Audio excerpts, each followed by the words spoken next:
Hello everybody, how's it going? Hope you're all well and welcome back to the channel. And a big thank you to the sponsor of this week's video, MPB. More on that later. But today what I want to do is talk about my relationship with a book, a photo book that I've been studying lots recently. It's by a renowned photographer. It's called Human Nature by James Popsys. I thought that was going to be a good joke.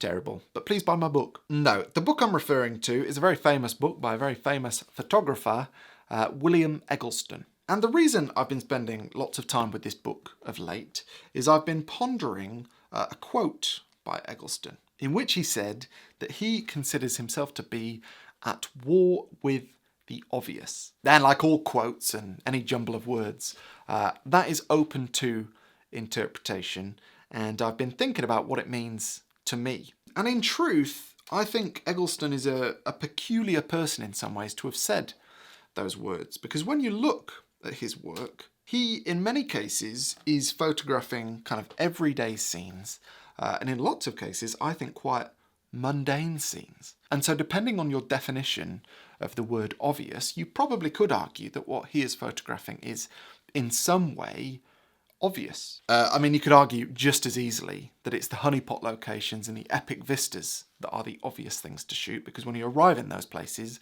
the obvious thing to do is to take a photo of them. But the more I've looked at these photos and the more I've thought about it, the more I've realised that that line of thinking is kind of missing the point. And the reason that I've realised that is that when I look at these photos of everyday places and often mundane things, I realise that I have absolutely no idea what's going on in any of them.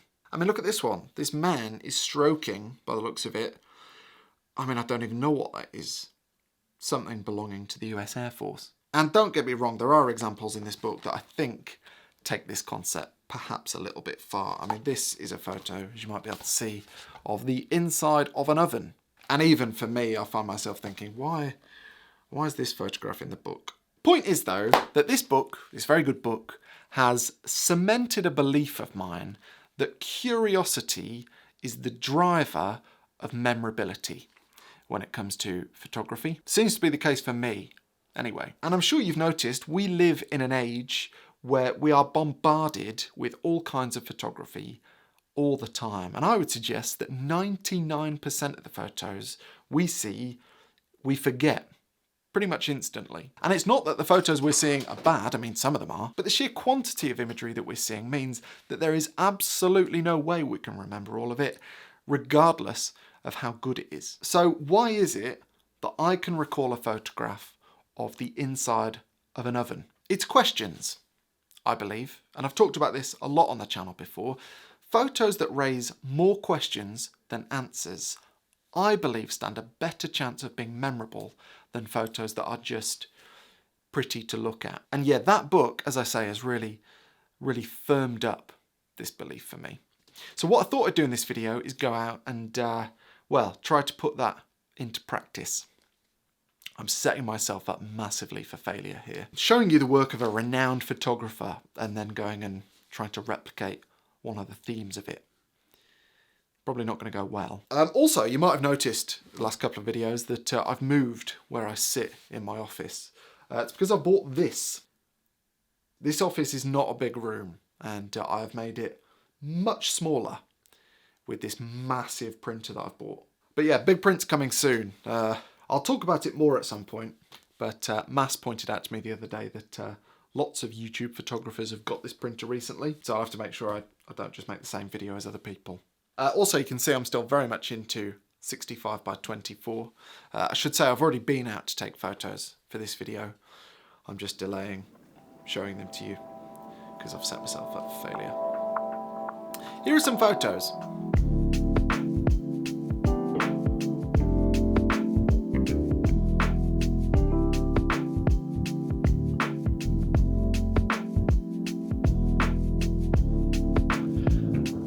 Lighthouse, and today's subject, which I'll try and shoot in such a way that raises more questions than answers. We'll see how we go. Ooh, that's a nice shell. I think Noah will like that. On my way down here, I walked past, I don't know, half a dozen other photographers who were heading back to their cars, presumably because we're past golden hour now. I know lots of photographers like that who are done as soon as golden hour is done, and I've never understood it. I mean, golden hour light can be the prettiest light, I'm fully aware of that. But I find when I'm shooting in golden hour, often the light overpowers the subject and therefore detracts from the impact of a subject just as much as it stands a chance of enhancing the impact of a subject.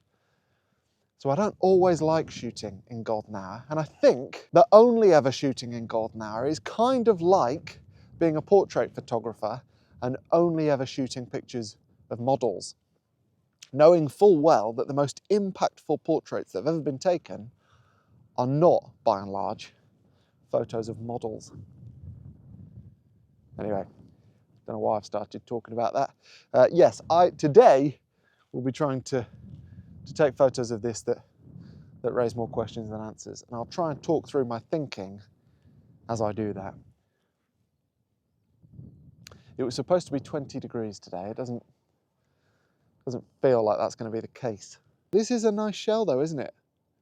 Noah will really like that. So that's a positive.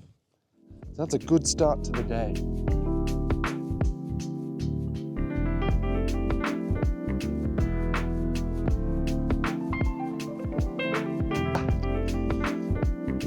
So as you might be able to tell, the sun is basically over there and it's causing a really nice light fall off from this angle, which I'm quite enjoying as I wreck the sand. So let's hope I don't want to take any photos from over there in a minute. But very obviously, the easiest way to photograph a scene in such a way that provides more questions than answers is to not provide everything in the scene in the composition. And this 65 by 24 crop is really good for that. You can chop off the top of the lighthouse and you're left wondering what the top of the lighthouse looks like. Is there a top to a lighthouse? How high does it go?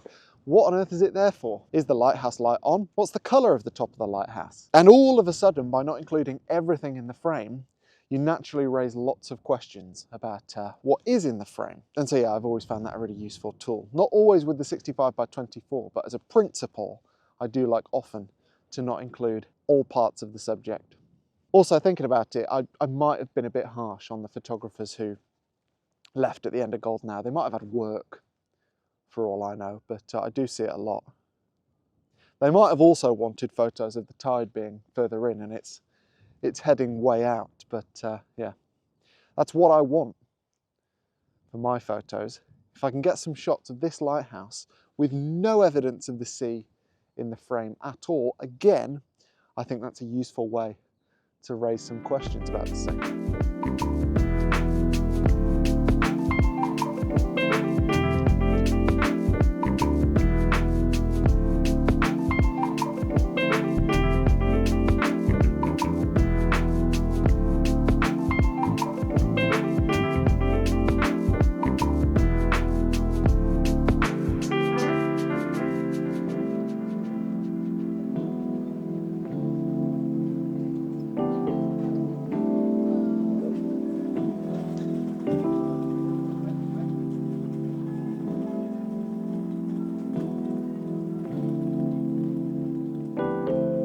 This one I quite like. I think it's got a bit of a Wes Anderson look about it. I do like that. 2x1 that, it's not 65 by 24. I do find 2x1 offers a bit more flexibility, but yeah. Interesting lighthouse. Hopefully you've got some questions about it. Not least, is it straight? I promise you my horizons are, so I think it is a bit wonky. And I'm conscious that I talked a lot about framing there, and about the power of, for example, 65 by 24, because you can leave stuff out of the frame, which inherently raises questions about what is missing from the frame. But to be honest, more often than not, I'm not so much thinking about the framing of what it is that I'm shooting when it comes to raising questions. I'm thinking more about what it is that I'm shooting in the first place. Does the scene as a whole give me more questions than answers? And if the answer is yes, then that typically these days is when I press the shutter. And whether you share my enjoyment of Eggleston's work or not, I guess I'm hoping that that gives you some food for thought for your own work.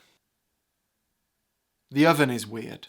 Anyway, a giant thank you for watching this video. I really appreciate it. And a massive thank you also to MPB for sponsoring this video. I've mentioned of late that I have sold a huge amount of my kit. I've got a very slimmed down kit now, which I'm really enjoying. I've simplified my setup massively, and so I've sold my wide angle lenses, telephoto lenses, bodies that I wasn't using. And if you're anything like me, you will despise the process of selling gear. The listing fees, the questions from potential buyers, the insurance, the couriers, the disputes. It's all a big pain. It all takes time. Which is why my favourite way to sell gear is through MPB. It couldn't be simpler. You go onto their website to get an instant quote, and if you're happy with that quote, you can select a day for a courier to come to your house to collect your gear. It then goes to MPB, they assess it, they then confirm your quote, ask for your bank details, and pay you very quickly. For me, it takes out all the faff of selling, and it means I have more time to shoot and to look at pictures of ovens. So if you've got gear collecting dust at home and you'd like to sell it so you can free up some cash to buy more photo books, for instance, then definitely check out MPB to do so. And also, if you buy from MPB, you can save hundreds, if not thousands. They've got a massive stock of cameras and lenses, and everything comes with a 6-month warranty. So here's a massive thank you to MPB for their continued support of this channel, and thank you to you for watching. Hopefully this video has given you some food for thought. I'll see you next time when we'll be talking about photography, I imagine.